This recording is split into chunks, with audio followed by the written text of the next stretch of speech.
4 দিনেও মেরামত হয়নি পাইকগাছার ক্ষতিগ্রস্ত বেড়িবাঁধ।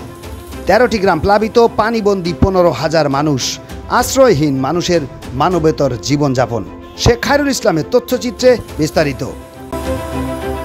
পাইকগাছার দেলুটি ইউনিয়নের ক্ষতিগ্রস্ত বেড়িবাঁধ গত 4 দিনেও মেরামত করা যায়নি। প্রথম দফা মেরামত হলেও তা জোয়ারের পানির চাপে ভেঙে গেছে, ফলে মানবিক বিপর্যয় দেখা দিয়েছে দুর্গত এলাকায়। সুপেয় পানির চরম সংকট সহ চরম দুর্ভোগে পড়েছেন পানিবন্দী 13টি গ্রামের কমপক্ষে 15,000 মানুষ। প্রয়োজনীয় আশ্রয় কেন্দ্র না থাকায় ওয়াপদার বেড়িবাঁধে আশ্রয় নিয়ে দিন যাপন করছে ক্ষতিগ্রস্তরা। গত 22 আগস্ট বৃহস্পতিবার উপজেলার দেলুটি ইউনিয়নের কালীনগর এলাকার পানি উন্নয়ন বোর্ডের ওয়াপদার বেড়িবাঁধ ভেঙে গিয়ে 22 নং পোল্ডারের 13টি গ্রাম প্লাবিত হয়।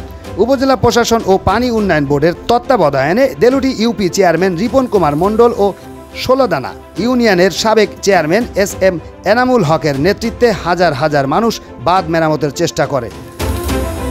প্রথমে যতটুকু মেরামত করা যায় তা জোয়ারের পানিতে ভেসে যায়। সর্বশেষ 2000 মানুষ দিনভর কাজ করে 3 ভাগের 2 ভাগ মেরামত করতে সক্ষম হয়, কিন্তু সেটিও প্রায় ভেঙে যায়। বাঁধ মেরামত কাজ সম্পন্ন করতে না পারায় মানবিক বিপর্যয় দেখা দিয়েছে দুর্গত এলাকায়।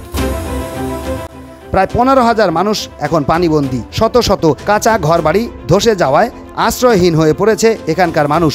দুর্গত এলাকায় প্রয়োজনীয় সাইক্লোন শেল্টার না থাকায় ওয়াপদার বেড়িবাঁধে আশ্রয় নিয়েছে বেশিরভাগ মানুষ।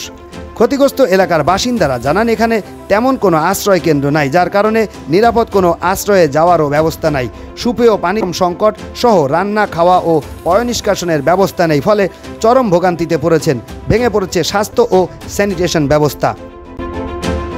দুর্গত এলাকার উন্নয়নে সরকারি সহায়তা প্রদান এবং বাঁধ মেরামত কাজ দ্রুত গতিতে এগিয়ে নিতে উপজেলা প্রশাসন কাজ করছে বলে জানিয়েছেন উপজেলা নির্বাহী অফিসার মাহেরা নাজনীন।